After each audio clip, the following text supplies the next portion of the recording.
اعوذ باللہ من الشیطان الرجیم بسم اللہ الرحمن الرحیم الحمد للہ رب العالمین والصلاة والسلام علی سید الانبیاء والمرسلین وعلی اہل بیتہ الطیبین الطاہرین وصحبہ المنتجبین۔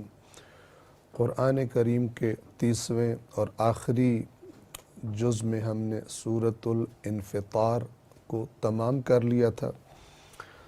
آغاز کرتے ہیں سورۃ المطففین۔ ترجمہ اور مختصر وضاحت۔ بنام خدائے رحمان رحیم۔ آیت نمبر 1۔ ناپ تول میں کمی کرنے والوں کے لیے ہلاکت ہے۔ 2۔ وہ لوگ کہ جب لوگوں سے لیتے ہیں تو پورا تولتے ہیں۔ 3۔ اور جب انہیں یعنی لوگوں کو ناپ کر یا تول کر دیتے ہیں تو کم کر دیتے ہیں۔ 4۔ کیا یہ لوگ گمان نہیں کرتے کہ وہ اٹھائے جائیں گے، یعنی ان کا حساب کتاب کیا جائے گا۔ آپ کو معلوم ہے قرآن کریم نے ایک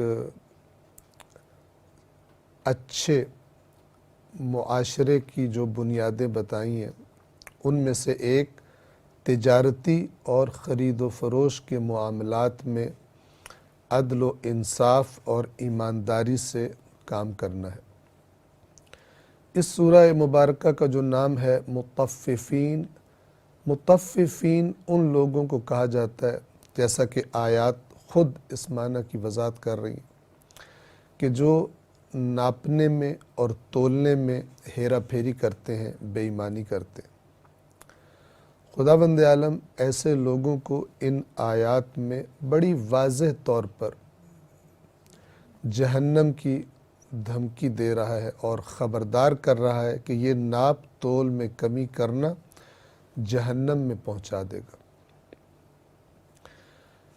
ہم دوبارہ ان آیات کو پڑھیں گے، لیکن ہم ایک نقطے کی طرف بار بار اس درس قرآن میں متوجہ کرتے رہتے ہیں کہ گزشتہ ادیان کی طرح دین اسلام کی تعلیمات میں بھی تحریف کر دی گئی ہے، اور اس تحریف کا نتیجہ یہ ہے کہ بعض لوگ اپنے شعبے میں بے ایمانی کرنا اور حرام روزی کمانا، اس سے باز نہیں آتے، اس کو جاری رکھتے ہیں۔ اپنے تجارت، اپنے کاروبار کے معاملات میں جو بھی انہیں حرام کرنا پڑے، حلال کرنا پڑے، وہ کرتے ہیں، لیکن اپنے سارے مفادات حاصل کر لینے کے بعد پھر ان کو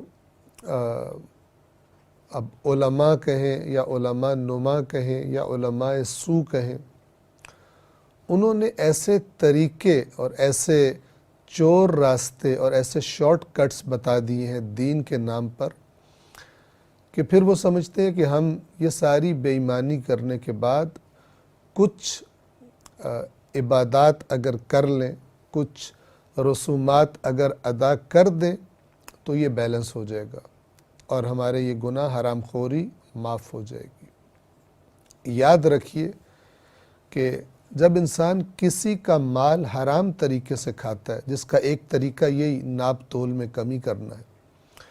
آپ کو یاد ہوگا آغاز ماہ مبارک رمضان میں قرآن مجید کے 2 پارے میں یہ آیت گزری تھی، وَلَا تَأْكُلُوا أَمْوَالَكُمْ بَيْنَكُمْ بِالْبَاطِلِ، ایک دوسرے کے مال باطل طریقے سے نہ کھاؤ۔ باطل طریقہ کیا ہے؟ اس میں سے ایک طریقہ لوگوں کے مال کو باطل طریقے سے کھانے کا یہی ہے کہ ناپ تول میں کمی کرنا۔ حضرت شعیب علیہ السلام کی قوم پر عذاب آیا، ان کا بڑا جرم کیا تھا؟ ناپ تول میں کمی کیا کرتے تھے۔ تو یہ ناپ تول میں کمی یہ اللہ کے عذاب کا باعث ہے، اور اس سورہ مبارکہ مطففین میں بڑے واضح الفاظ میں جہنم کی دھمکی دی جا رہی ہے۔ تو اب کوئی شخص اگر دین اسلام کی تعلیمات میں تحریف کر کے ان قرآن مجید کی آیات سے صرف نظر کر کے انہیں چھپا کر اور بازار میں بے ایمانی کرنے والے، ملاوٹ کرنے والے، ناپ تول میں کمی کرنے والے سیٹھوں کو اگر تھوڑا سا چندہ لے کر کنسیشن فراہم کر دیتا ہے تو یہ خود بھی ان کے گناہوں کے بوجھ اٹھائے گا۔ وہ جو حرام کھائیں گے اس سے یہ غلط دین سن کر ان کے بوجھ بھی اٹھائے گا، اور جو اس نے گمراہ کیے اپنے گناہ کو تو بوجھ اٹھائے گا، ان کے گناہوں کے بھی بوجھ اٹھائے گا قرآن کریم کے بیان کے مطابق، بغیر اس کے کہ وہ جنہوں نے حرام کما کر گناہ کیا ہے ان کا بوجھ کوئی کم ہو جائے، وہ بھی اپنا پورا وزن اٹھائیں گے، لیکن انہیں گمراہ کرنے والے علماء نما افراد بھی ان کے گناہوں کا بوجھ اٹھائیں گے۔ اور یہ آیات قرآن سورہ مطففین بڑے واضح انداز میں ناپ تول میں کمی کرنے والے بے ایمانوں کا، اگرچہ بظاہر بڑے دیندار اپنے آپ کو بنا کر رکھتے ہوں، انجام بتا رہی ہے۔ اور ہم بار بار کہتے رہتے ہیں کہ تمام جو احادیث اور روایات کتابوں میں آئی ہیں، صحیح طریقہ یہ ہے دین کو سمجھنے کا کہ آیات روشن قرآن کریم کے ساتھ رکھ کر انہیں دیکھا جائے، اور اس کے بعد جو قرآن سے مخالفت کے فرامین ہیں ان کو چھوڑ دیا جائے۔ اور آیات قرآن سب سے اہم اور بنیادی ترین چیزیں ہیں دین اسلام کا حقیقی چہرہ دیکھنے اور سمجھنے کے لیے۔ دوبارہ سے ہم سورۃ المطففین کو آغاز سے پڑھ رہے ہیں، توجہ فرمائیے۔ بنام خدائے رحمان رحیم، ایک، ناپ تول میں کمی کرنے والوں کے لیے ہلاکت ہے۔ دو، کون لوگ ہیں یہ؟ وہ لوگ کہ جو جب لوگوں سے لیتے ہیں، یعنی جب اس نے خود کوئی چیز خریدنی ہوتی ہے اپنی دکان کے لیے، اپنے کاروبار کے لیے، تو کیا کرتا ہے؟ تو پورا تولتے ہیں، پھر ترازو بڑا سیدھا رکھتے ہیں، کوئی ہیرا پھیری نہیں کرتے، تاکہ جتنے پیسے دے رہے ہیں ان کے مقابلے میں پوری طرح سے جو وہ جنس ان کو خریدنی ہے اس میں کوئی کمی نہ ہو جائے۔ اپنے پیسوں کے بدلے اپنے مال کے بدلے میں پوری چیز کو وصول کرتے ہیں، پورا تول کر لیتے ہیں۔ تین، لیکن جب وہی چیز اب عام لوگوں کو بیچنی ہے، عام خریداروں کو، گاہکوں کو جب وہی چیز بیچنی ہے، اب ان کا ترازو بڑا سمارٹ، بڑا کلیور، بڑا چالاک ہو جاتا ہے۔ وہ ہماری زبان میں کہا جاتا ہے کہ لینے کے باٹ اور دینے کے باٹ اور۔ جب کسی سے خریدنا ہے مثال کے طور پر، تو اس کے لیے جو 1 کلو کا باٹ رکھا ہوا ہے، وہ جو سٹینڈرڈ ویٹ ہوتے ہیں، وہ پورا نظر بھی 1 کلو کا آ رہا ہے، اوپر لکھا بھی 1 کلو ہے، اور حقیقت میں بھی وہ 1 کلو کا ہے۔ یہ باٹ کب استعمال کر رہا ہے؟ کہ جب چیز لینی ہے، پوری تول کے لے رہا ہے، اپنے پیسے پورے کر رہا ہے۔ لیکن جب بیچنی ہے لوگوں کو وہی چیز، تو اب ایک اور باٹ اس نے اپنے پاس رکھا ہوا ہے کہ جس پر لکھا تو 1 کلو ہے، لیکن وہ 1 کلو سے کم ہے حقیقت میں اپنے وزن میں۔ یہ ایک مثال ہے۔ ویسے تو بے ایمانوں نے آج کی دنیا میں ہر روز ایک نیا طریقہ ایجاد کرتے ہیں فراڈ کرنے کا اور لوگوں کو دھوکہ دینے کا، مسکراتے ہوئے چہروں سے اور پتہ نہیں کیسے کیسے جملوں سے لوگوں کو دھوکے دیتے ہیں۔ تو اب وہ نظر گاہک کو دکھائی دے رہا ہے کہ 1 کلو لکھا ہوا ہے، جبکہ اسے پتہ ہے کہ وہ 1 کلو نہیں ہے۔ مثال کے طور پہ 900 گرام ہے، تو 10 گرام کی 100 گرام کی چیٹنگ بیچ میں یا 50 گرام کی چیٹنگ بیچ میں کرتا ہے، پیسے پورے لیتا ہے، لیکن گاہک کو چیز کم دیتا ہے۔ تولنے کا معاملہ ہو یا ناپنے کا معاملہ ہو، ہیرا پھیری کرتے ہیں۔ قرآن ان سے یہ کہہ رہا ہے۔ اور جب انہیں، آیت نمبر 3 میں، جب انہیں ناپ کر یا تول کر دیتے ہیں، یعنی جب اب لوگوں کو دینے کا معاملہ ہے تو کیا کرتے ہیں؟ یخسرون، کم کر دیتے ہیں، بے ایمانی کرتے ہیں، مال کم کر کے، کم تول کے، کم ناپ کے دیتے ہیں۔ اب اللہ ان بے ایمانوں سے خطاب فرما رہا ہے، ان کی حالت کے بارے میں سوال اٹھایا جا رہا ہے آیت نمبر 4 میں۔ کیا یہ لوگ گمان نہیں کرتے کہ انہیں اٹھایا جائے گا؟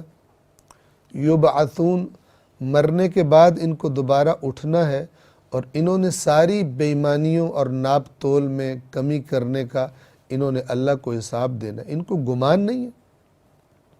اب یہاں پہ بڑا غور کرنے کی ضرورت ہے، قرآن پڑھنے کا طریقہ بھی یہی ہونا چاہیے۔ یہ آیت کہہ رہی ہے سننے والے سے اور قرآن پڑھنے والے سے کہ جو ناپ تول میں کمی کرتا ہے اس کا آخرت کے بارے میں ایمان نہیں ہے ٹھیک۔ جیسے سورۃ الماعون میں فرماتا ہے نا کہ جو یتیم کو دھکے دیتا ہے اور مسکین کو کھانا کھلانے کی ترغیب نہیں دیتا، یہ اصل میں جزا کا قائل نہیں ہے، یہ جزا کو جھٹلا رہا ہے، اگرچہ زبان سے کہتا رہے میں مانتا ہوں، لیکن اس کا عمل بتا رہا ہے کہ اس کو پرواہ کوئی نہیں، تبھی تو یہ مسکینوں کا خیال نہیں رکھتا۔ اسی طرح یہ قرآن کی آیت الا یظن اولئک انہم مبعوثون، کیا ان کو یہ گمان نہیں ہے کہ انہیں دوبارہ اٹھایا جائے گا، اور یہ ناپ تول میں کمی کیے جا رہے ہیں۔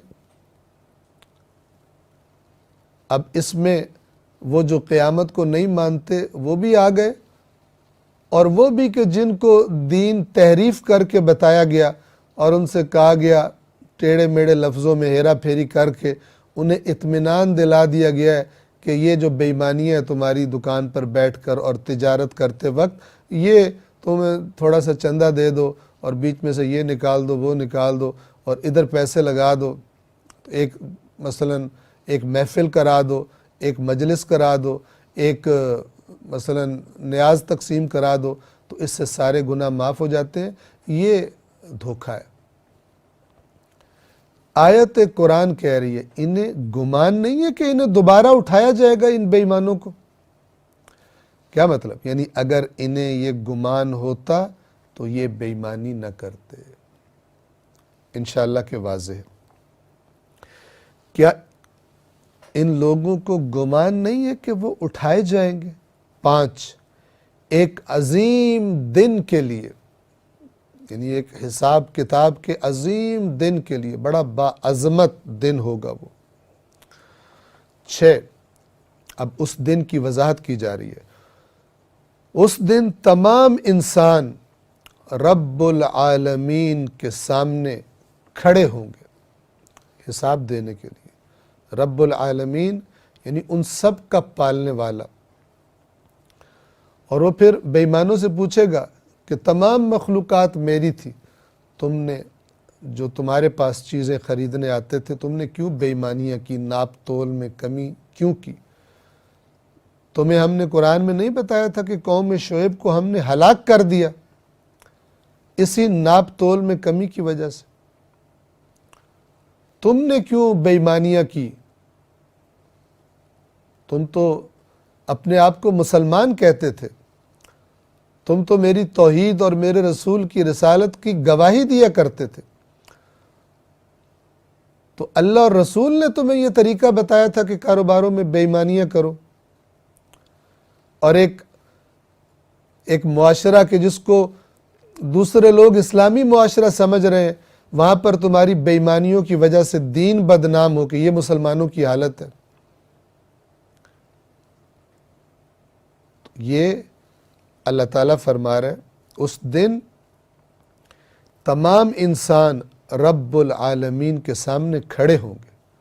اب جب کھڑے ہوں گے تو 2 قسم کے لوگوں کا اب ذکر آ رہا ہے، توجہ فرمائیے۔ اس سورہ مبارکہ کی آیات شروع کی آپ کے ذہن میں رہے، وہ نہیں بھولنی آپ نے۔ کہ یہ بات کن کے بارے میں ہو رہی ہے، سورہ کا نام بھی کیا ہے اور اس کا آغاز بھی کن لوگوں کے بارے میں ہے، گویا یہ پوری کی پوری جو ڈسکشن ہے وہ مربوط ہے اس سورہ مبارکہ میں ناپ تول میں کمی کرنے والے بے ایمانوں کے بارے میں۔ آیت نمبر 7، ہرگز نہیں فجار کا نامہ اعمال سجین میں ہے۔ فجار یعنی فاسق و فاجر، کیا مطلب؟ یعنی ناپ تول میں کمی کرنے والے قرآن مجید کے فیصلے کے مطابق فجار ہیں۔ فجار فاجر کی جمع ہے، فاسق و فاجر ہیں۔ اللہ ان کو کہہ رہا ہے تم فاسق اور فاجر ہو، تم فجار ہو اگر تم ناپ تول میں کمی کرتے ہو تو۔ ہرگز نہیں، یہ ہرگز نہیں کا مطلب کیا ہے کہ ہرگز گمان نہ کرو کہ تم دوبارہ نہیں اٹھائے جاؤ گے۔ اٹھائے جاؤ گے، اور اس دن کیا ہوگا؟ اس یقیناً بدکاروں کا یعنی فجار کا نامہ اعمال سجین میں ہے۔ سجین جہنم کی ایک وادی کا نام ہے۔ ویسے تو عربی زبان کے اعتبار سے دیکھا جائے تو سجین کا لفظ سجن سے بنا ہے، اور سجن کہتے ہیں قید خانے کو، زندان کو، لیکن یہاں پر سجین کے بارے میں اگلی آیت میں اللہ تبارک و تعالی خبردار کر رہا ہے کہ اس سجین کو تم کیا سمجھو کہ وہاں پہ کوئی آرام سے رہ سکتا ہے۔ 8، اور آپ کو کس چیز نے بتایا کہ وہ سجین کیا ہے؟ یعنی اللہ تمہیں خبردار کر رہا ہے کہ یہ ناپ تول میں بے ایمانیاں کرنے والے، ان کا ایسے فجار کا اعمال نامہ سجین میں ہے، یعنی ان کا انجام سجین میں ہے، اور سجین کو معمولی مت سمجھنا۔ اور آپ کو کس چیز نے بتایا کہ سجین کیا ہے؟ یعنی بہت ہی شدید عذاب کی جگہ ہے۔ 9، ایک لکھی ہوئی کتاب ہے، یعنی ایک لکھی ہوئی کتاب ہے جس میں فجار کے نامہائے اعمال رکھے جاتے ہیں، اور پھر ان نامہ اعمال کے نتیجے میں ان کو جہنم میں پھینکا جائے گا، انہیں سجین میں پھینکا جائے گا۔ ایک لکھی ہوئی کتاب ہے۔ آیت نمبر 10، اس دن جھٹلانے والوں کے لیے ہلاکت ہوگی۔ اب اللہ کی ہر بات کو جھٹلانے والے کے لیے ہلاکت ہے، لیکن ان آیات کے کانٹیکسٹ کو، سیاق کو اگر دیکھا جائے، سباق کو اگر دیکھا جائے، تو مراد ناپ تول میں کمی کر کے اپنے اس بے ایمانی کے ذریعے اللہ کے احکام کو جھٹلانے والے، پامال کرنے والے، یعنی جو بے ایمان ہے، ناپ تول میں کمی کر رہے ہیں، یہ جھٹلانے والے، ان کے لیے اس دن ہلاکت ہے۔ 11، وہ لوگ کہ جو روز جزا کو جھٹلاتے ہیں، یعنی یہ بے ایمانی کرنے والا اپنے عمل سے جھٹلا رہا ہے قیامت کے دن کو۔ قرآن کی آیات پر غور کیجئے۔ قرآن زبان سے کیے جانے والے دعوے کو تب تک قبول نہیں کرتا جب تک عمل اس دعوے کی صداقت کی گواہی نہ دے دے۔ قرآن میں بے بنیاد آرزوؤں پر مبنی دل خوش کر دینے والی باتیں نہیں ہیں، تمام عملی قوانین ہیں اور واضح اصول قرآن میں بتائے گئے۔ جو روز جزا کو جھٹلاتے ہیں، اور پھر اللہ بتا رہا ہے کہ یہ جو روز جزا کو جھٹلاتا ہے، یہ جو بے ایمان ہے، وجہ کیا ہوتی ہے روز جزا کو جھٹلانے کی؟ اس کی اپنی گناہوں کی عادت، یہ گناہوں کا عادی ہے، اس لیے یہ حرکت کرتا ہے۔ آیت نمبر 12، اور اس روز کو نہیں جھٹلاتے یعنی روز جزا کو نہیں جھٹلاتے مگر کون؟ ہر گناہگار حد سے تجاوز کرنے والا۔ ناپ تول میں کمی کرنا حد سے تجاوز ہے۔ جو حد سے تجاوز کرتے ہیں، اللہ نے کہا یہاں سے آگے نہیں جانا، آگے جاتے ہیں، یہ حد سے تجاوز کرنے والے، گناہ کرنے والے یہی ہیں وہ کہ جو جھٹلاتے ہیں قیامت کو۔ اچھے لوگ نہیں جھٹلاتے، وہ تو بڑے محتاط ہوتے ہیں، وہ تو اس قسم کی بے ایمانیاں نہیں کرتے۔ اور اس دن کو نہیں جھٹلاتا مگر ہر گناہگار حد سے تجاوز کرنے والا۔ آیت نمبر 13، جب اسے، یعنی یہ جو جن گناہگاروں اور حد سے تجاوز کرنے والوں کا اللہ ذکر کر رہا ہے، اب ان کی ایک اور حرکت خداوند عالم بتا رہا ہے کہ جب اسے ہماری آیات سنائی جاتی ہیں تو وہ کہتا ہے یہ تو گزشتہ لوگوں کے افسانے ہیں۔ اس کا میں جو آج کل جملہ بولا جاتا ہے بڑے پڑھے لکھے انداز میں، وہ یہ ہے کہ یہ 1400 سال پہلے کا قرآن ہے، آج یہ پریکٹیکلی پاسبل نہیں ہے قرآن مجید کی باتوں پر عمل کرنا۔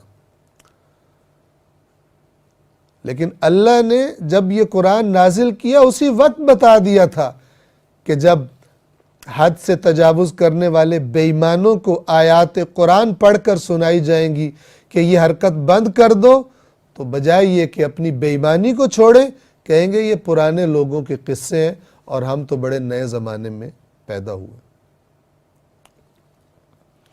جب اسے ہماری آیات سنائی جاتی ہیں تو وہ کہتا ہے یہ تو گزشتہ لوگوں کے قصے ہیں، داستانیں ہیں، افسانے ہیں۔ آیت نمبر 14، ہرگز نہیں، یہ تو اس اللہ کا کلام ہے کہ جس کو گزشتہ کی بھی خبر ہے اور آئندہ کی بھی خبر ہے۔ اگر اس کے علم میں ہوتا کہ آئندہ زمانوں میں، آنے والے زمانوں میں یہ قرآن ایکسپائر ہو جائے گا، اس کے قوانین ایکسپائر ہو جائیں گے، تو وہ ایک اور نبی بھیج دیتا اور ایک اور کتاب بھیج دیتا۔ لیکن اس ہر چیز کا، ہر زمانے کا علم رکھنے والے اللہ نے اگر فرمایا ہے کہ یہ قرآن اب قیامت تک کے لیے کتاب ہدایت ہے، تو اب اگر تم کہہ رہے ہو کہ یہ قرآن 1400 سال پہلے کا ہے، اس کی وجہ قرآن کی کمی نہیں ہے، اس کی وجہ تمہاری بے ایمانی ہے۔ تم اس بے ایمانی کو نہیں چھوڑنا چاہتے، لہذا فرما رہا ہے آیت نمبر 14 میں، ہرگز نہیں، بلکہ بات یہ، قرآن پرانے قصے نہیں ہے، بلکہ بات یہ ہے، خوب توجہ کے ساتھ سنیے، بلکہ ان کے دلوں پر ان کے اعمال کی وجہ سے زنگ لگ گیا ہے۔ رسٹ، RUST، رسٹ، لوہے پر زنگ لگ جاتا ہے۔ سمجھیے گا، اللہ تعالیٰ فرما رہے ہیں کہ انہوں نے جو اعمال کیے ہیں، یہ بے ایمانیاں، یہ کرپشن، یہ ہیرا پھیریاں، ان سے دلوں پہ ان کے زنگ لگ چکا ہے۔ کیا مطلب؟ جب لوہے پہ زنگ لگ جاتا ہے تو مثلا اگر چھری ہو وہ اپنا صحیح طرح کام نہیں کر سکتی، اگر مثلا گاڑی کے لوہے کو کھڑے کھڑے زنگ لگ جائے وہ سٹارٹ نہیں ہوگی، صحیح طرح چلے گی نہیں، دیگر چیزیں جو بھی آپ دیکھ لیں، جب زنگ لگتا ہے اس چیز کو وہ اپنا کام صحیح طرح نہیں کر سکتی۔ بدکاریاں، بدعمالیاں، بے ایمانیاں، ناپ تول میں کمی، یہ ہر گناہ انسان کے دل پر وہی کام کرتا ہے کہ جیسے لوہے پر زنگ لگ کے اسے خراب کر دیتا ہے۔ تو اللہ فرما رہا ہے یہ جو کہہ رہے ہیں قرآن پرانے لوگوں کے قصے ہیں، یہ اصل میں ان کے دلوں پہ ایسا زنگ لگ چکا ہے کہ یہ اب بات کو صحیح طرح سمجھ ہی نہیں سکتے۔ کیوں؟ ان کو سمجھ آتی ہے تو اپنی بے ایمانیاں اور چالاکیاں ہی سمجھ آتی ہیں۔ ایمانداری کی بات اب ان کی سمجھ سے ہی باہر ہو گئی ہے۔ کیوں؟ اس لیے کہ وہ جو حرام کما رہے ہیں اس میں کمی آ جائے گی ایمانداری کا راستہ اپنانے کی وجہ سے۔ قرآن تو بالکل واضح ہے،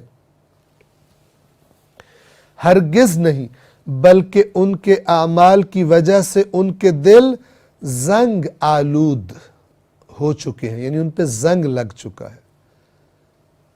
آیت نمبر 15، ہرگز نہیں،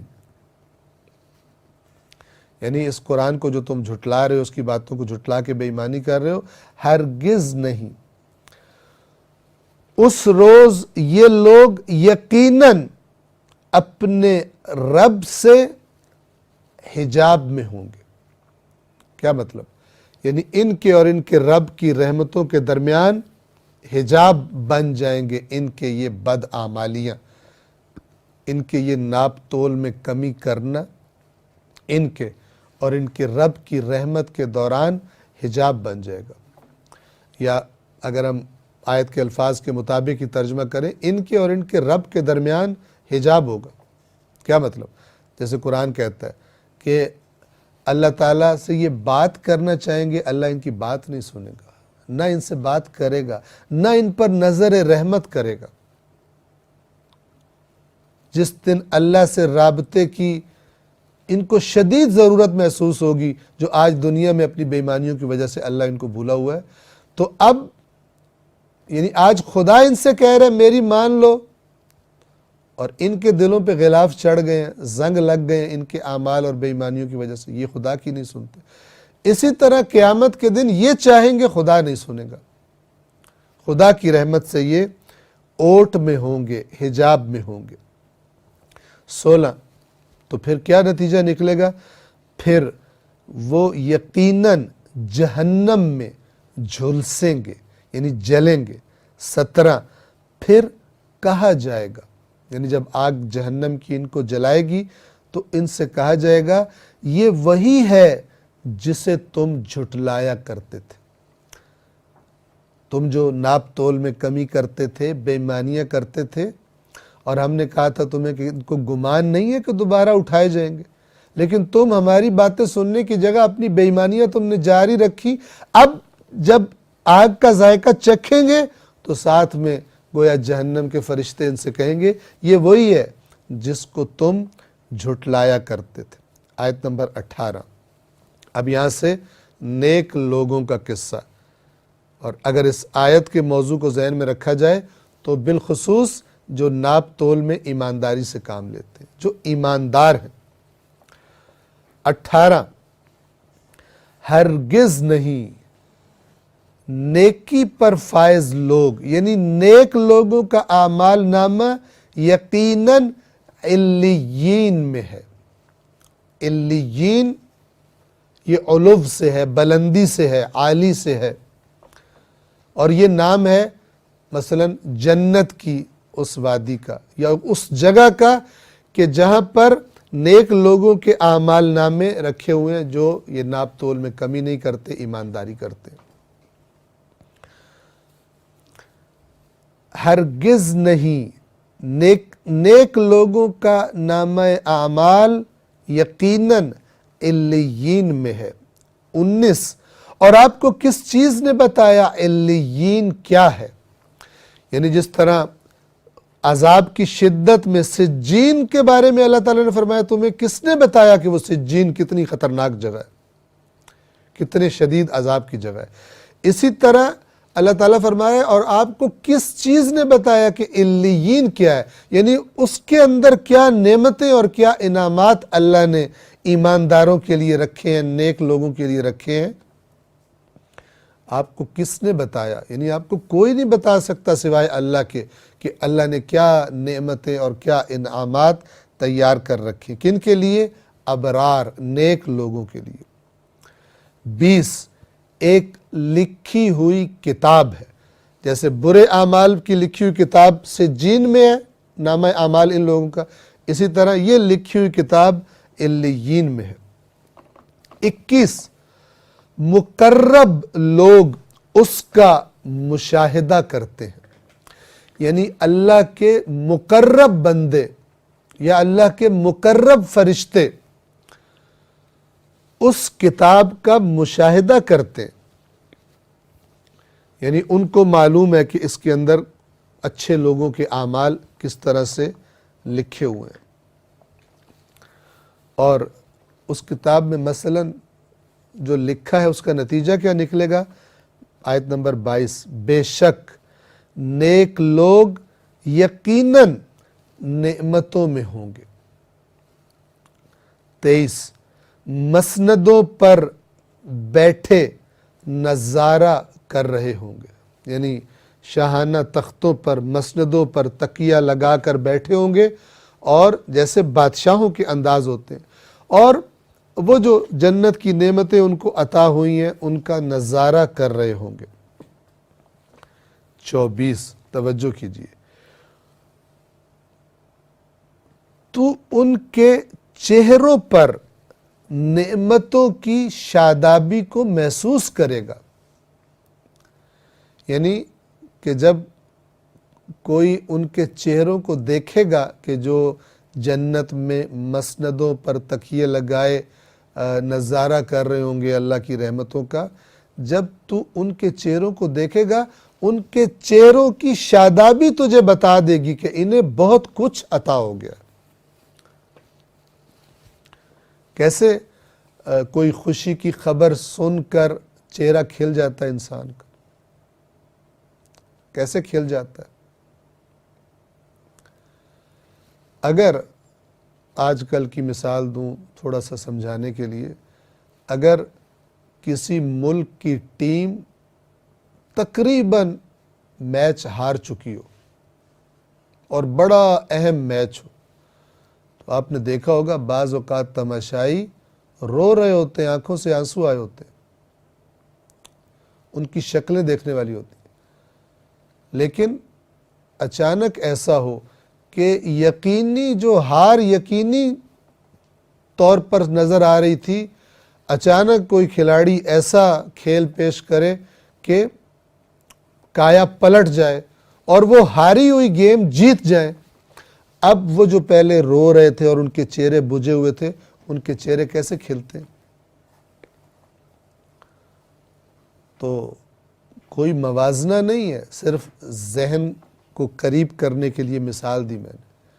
تو اللہ فرما رہا ہے کہ یہ دنیا میں ان کو بڑا ستایا گیا، دنیا میں انہوں نے جو صبر کیے، برداشت، سچ بولتے رہے، جھوٹ والے بے ایمانیاں کر کے دھوکے دیتے رہے، اور وہ آگے نکل گئے دنیا جمع کرنے میں۔ یہ ایماندار، قناعت کرنے والے، انہوں نے بے ایمانی نہیں کی، یہ اللہ سے ڈرتے رہتے تھے، اور وہ بے ایمان تو ان پہ طنز بھی کرتے تھے کہ یہ تو جس طرح یہ کاروبار کر رہا ہے تو یہ تو گیا، مر جائے گا۔ بے ایمان ایمانداروں کا مذاق اڑاتے ہیں، ابھی اگلی آیات میں یہ بھی آ رہا ہے۔ تو کیا ہوگا؟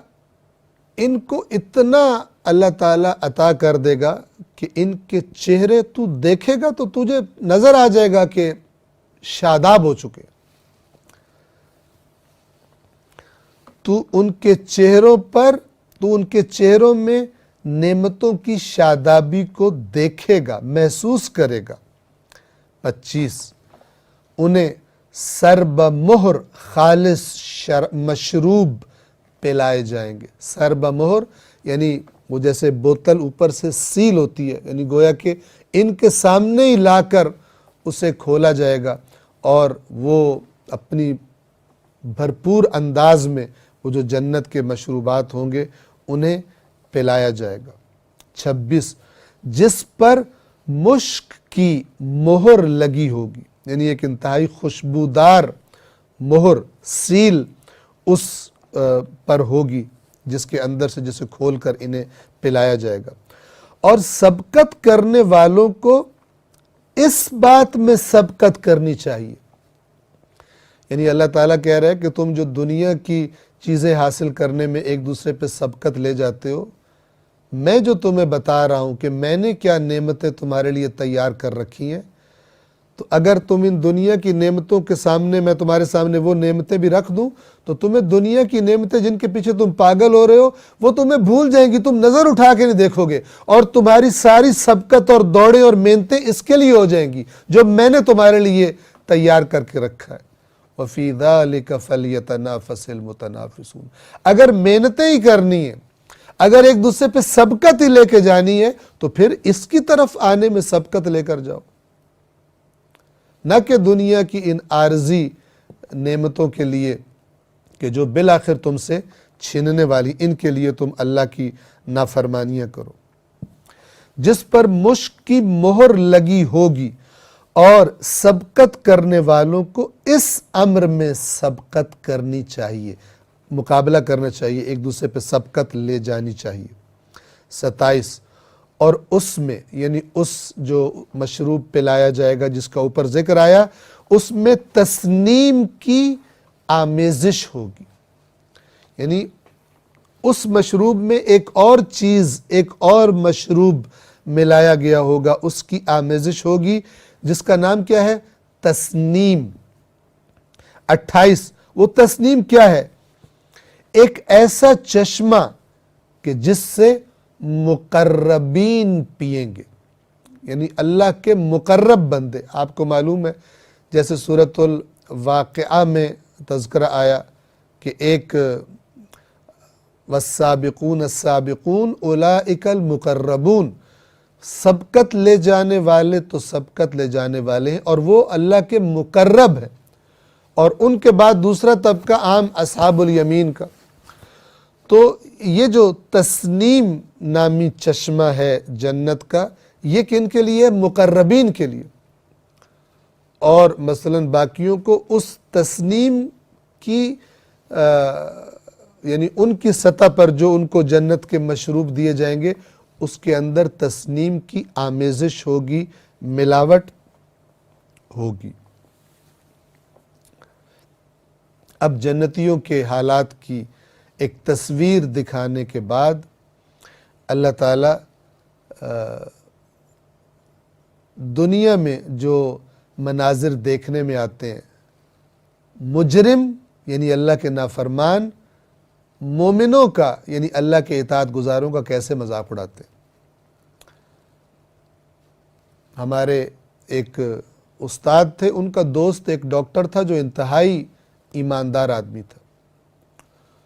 تو ہمارے اس استاد نے ہمیں اپنے دوست کا واقعہ سنایا کہ وہ مجھے بتا رہا تھا کہ میں جس ہسپتال میں کام کرتا ہوں تو میرے جو کولیگ ہیں، جو میرے ساتھ ڈاکٹر ہیں، ان میں میں بے وقوف مشہور ہوں، اور وہ میرا مذاق اڑاتے ہیں۔ کس بات پر مذاق اڑاتے ہیں؟ کہ میں ناجائز ٹیسٹ لکھ کر نہیں دیتا اپنے مریضوں کو، اور وہ ناجائز ٹیسٹ لکھ کر دیتے ہیں، کیونکہ لیبارٹری والوں کے ساتھ ان کی کمیشن ہوتی ہے کہ جتنے مریض بھیجو گے ہمارے پاس تو مثلا اتنے % بیچ میں سے پیسے ہم آپ کو دیں گے۔ تو وہ بے ایمان جو لگے ہوئے ہیں، وہ اپنے آپ کو بڑا سمارٹ، بڑا کلیور سمجھتے ہیں، اور یہ جو ایماندار تھا اور اپنے مریضوں کے ساتھ یہ سلوک نہیں کرتا تھا، وہی لکھتا تھا کہ جس کی مریض کو ضرورت ہوتی ہے، تو اس کا مذاق اڑاتے تھے، کہتے تھے یہ بیچارہ بے وقوف ہے،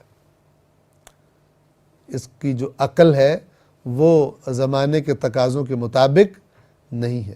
تو اب کسی بھی شعبے کو آپ لے لیں گے، تو میں ایک مثال جو میرے ذہن میں آئی میں نے آپ کی خدمت میں عرض کی۔ اب آپ کسی بھی شعبے میں تصور کر لیں،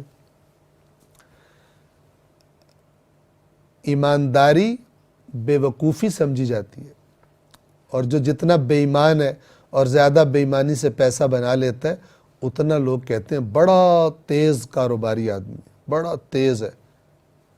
اب ذرا سنیے آیت نمبر 29 سے، بے شک وہ لوگ جو جرم کیا کرتے تھے وہ مومنوں پر ہنسا کرتے تھے۔ ان الذین اجرموا کانوا من الذین آمنوا یضحکون، بے شک جو اجرموا مجرم، جرم کرنے والے لوگ، یضحکون ہنسا کرتے تھے، ہنسی اڑایا کرتے تھے، کن کی؟ مؤمنین کی، ان کی ایمانداری کی وجہ سے۔ کہتے تھے یہ بے وقوف ہے۔ اب ہم اس سورہ کے موضوع کو اگر ذہن میں رکھیں تو واضح ہے کہ جیسے میں نے آپ کو مثال بھی تھی کہ آج وہ زمانہ ہے کہ ایماندار، اس کا مذاق اڑایا جاتا ہے، اور اڑاتے کون ہیں؟ بے ایمان، کہ یہ پیسے صحیح طرح سے نہیں بنا رہا، اس کو اتنی بہترین سیٹ ملی ہے اس کو، اور یہ بے ایمانی نہیں کرتا، اور یہ غریب کا غریب ہے۔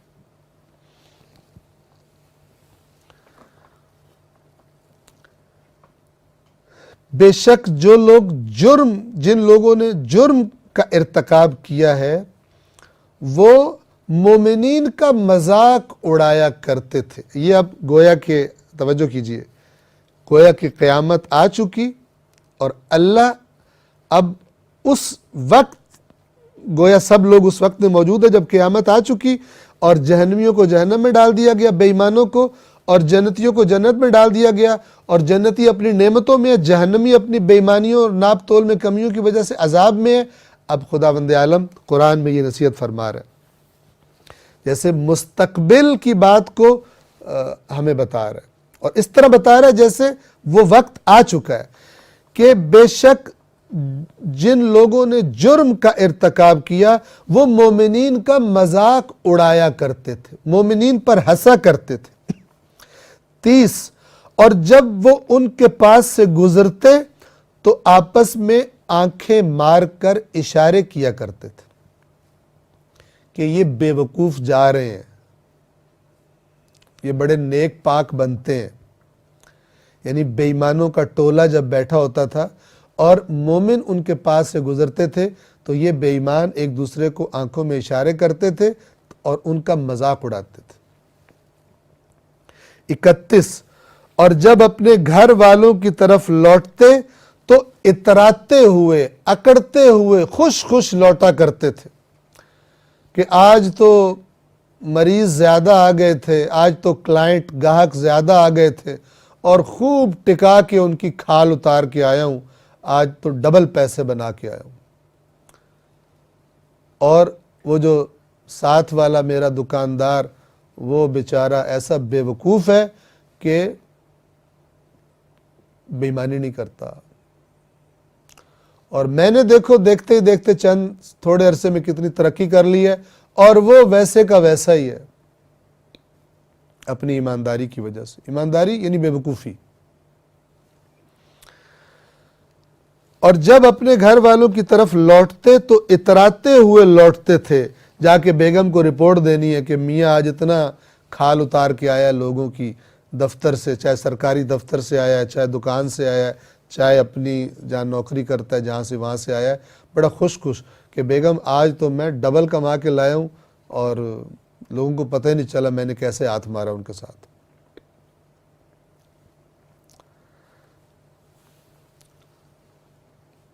آپ دیکھیے قرآن مجید پوری تصویر بنا کر ایمانداروں کی بھی اور بے ایمانوں کی بھی پوری تصویر بنا کر دکھاتا ہے، اور یہ ہرگز نہیں ہو سکتا، اور جو کہتا ہے غلط کہتا ہے کہ مزاج بے ایمانوں والا ہو ہمارا، لیکن ہم کوئی نہ کوئی کچھ کام کر کے بیلنس کر کے اور ان کاموں سے توبہ نہ کریں، حرام خوری سے توبہ نہ کرے کوئی بندہ اور اس پہ تو پکا جمع رہے، اور پھر کہے کہ میں جو میں نے حرام سے مثلا 1 لاکھ کمایا ہے اس میں سے کچھ پیسے دے کر، اور اللہ رشوت نہیں لیتا۔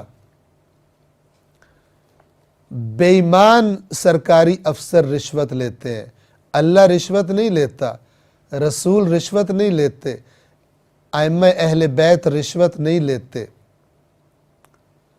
کہ کوئی بندہ حرام کرائے، حرام کمائے اور اس کے بعد کہے کہ میں تو فلانی ہستی کو مانتا ہوں، ان کا میں جشن کرا رہا ہوں، ان کی میں جناب غم کروا رہا ہوں اور اس کے لیے میں پیسہ لگا رہا ہوں، وہ رشوت نہیں لیتے، وہ بے ایمانوں کے دشمن ہیں۔ وہ لوگوں کو بے ایمانیوں سے روکنے آئے تھے، نہ کہ بے ایمانیوں کو لائسنس دینے کہ تم ہمارے نام پر کچھ پیسہ لگا کر اپنے کالے دھن کو سفید کرا لینا۔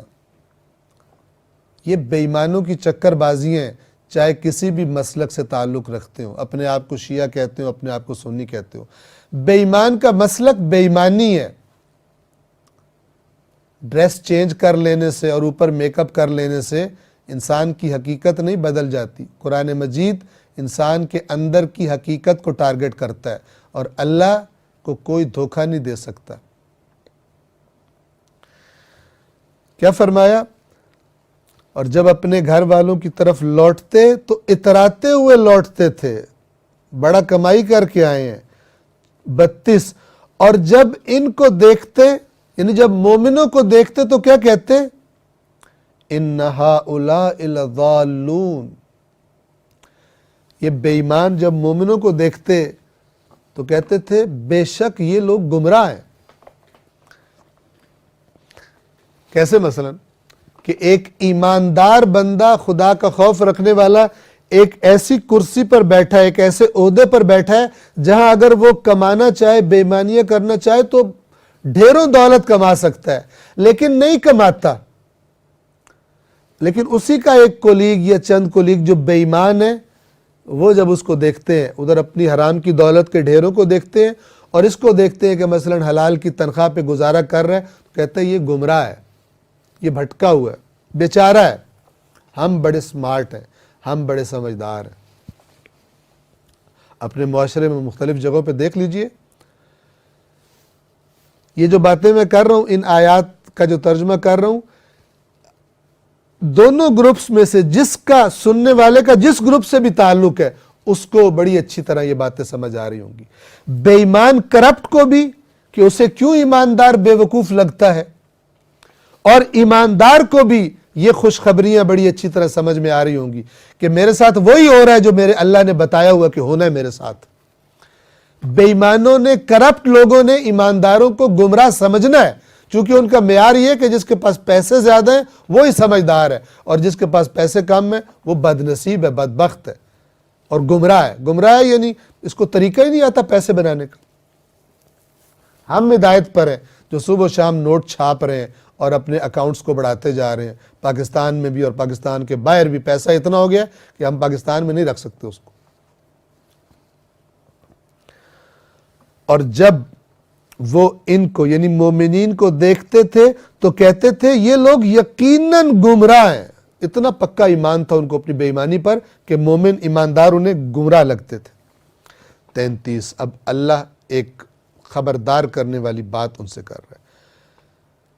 حالانکہ وہ ان پر نگران بنا کر تو نہیں بھیجے گئے تھے، یعنی تمہیں کیا پرابلم ہے کہ تم اللہ کے اطاعت گزاروں کو کہہ رہے ہو یہ گمراہ ہے؟ تمہیں ان کی ہدایت کا ٹھیکہ دے کر بھیجا گیا۔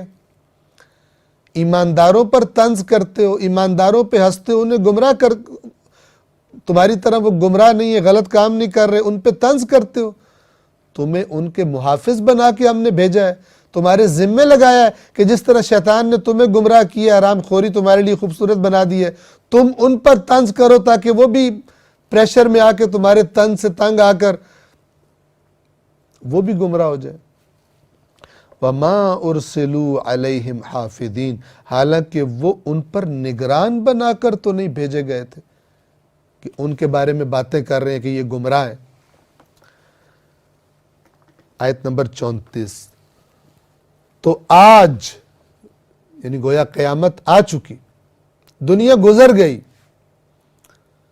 حرام خور بھی مر گئے اور حلال والوں کو بھی موت آ گئی، قیامت کا دن آ چکا۔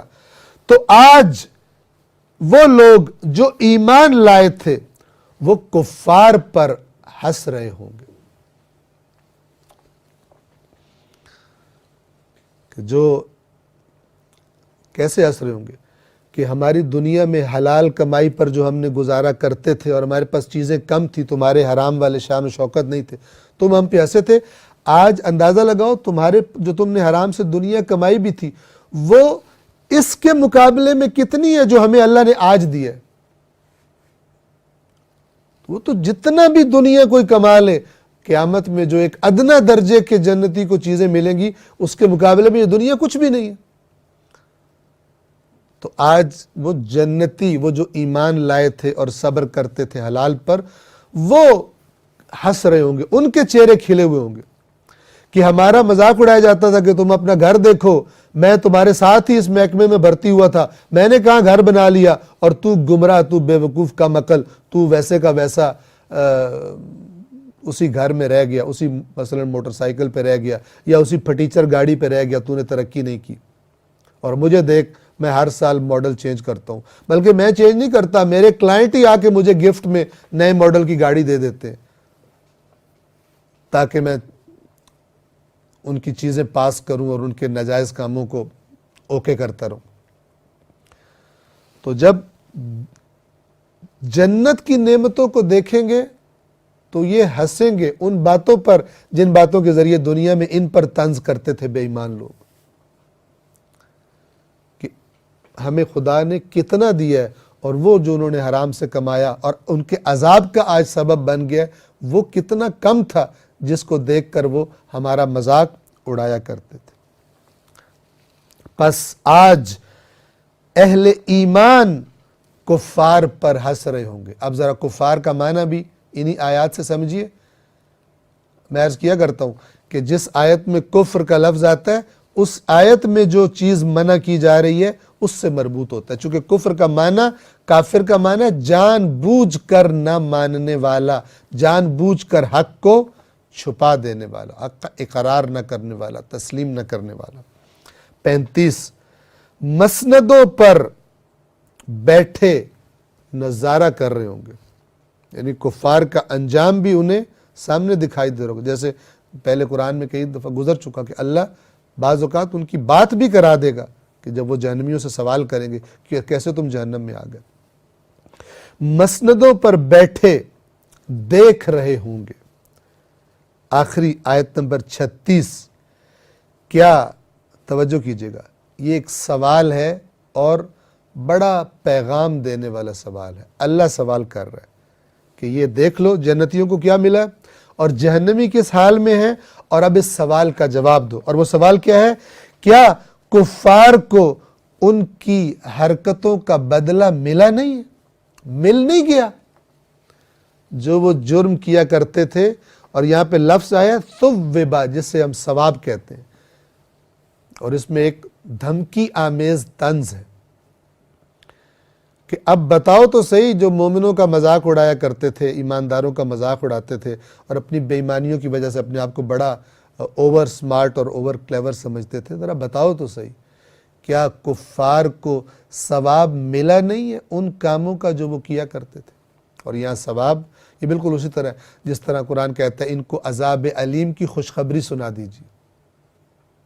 یہ خوشخبری ایک دھمکی ہے، ایک تنبیہ ہے، ایک خبردار کرنا ہے کہ تمہارے لیے یہ خوشخبری انتظار کر رہی ہے۔ هل ثوب الکفار ما كانوا يفعلون، کیا کفار کو ان کی حرکتوں کا بدلہ مل نہیں گیا؟ سورۃ المطففین یہاں پر تمام ہوتی ہے۔ اس کے بعد سورۃ البروج ہے، سورۃ الانشقاق ہے اس کے بعد، کہ جس کو انشاءاللہ ہم آئندہ درس میں بیان کریں گے۔ والسلام علیکم ورحمۃ اللہ وبرکاتہ۔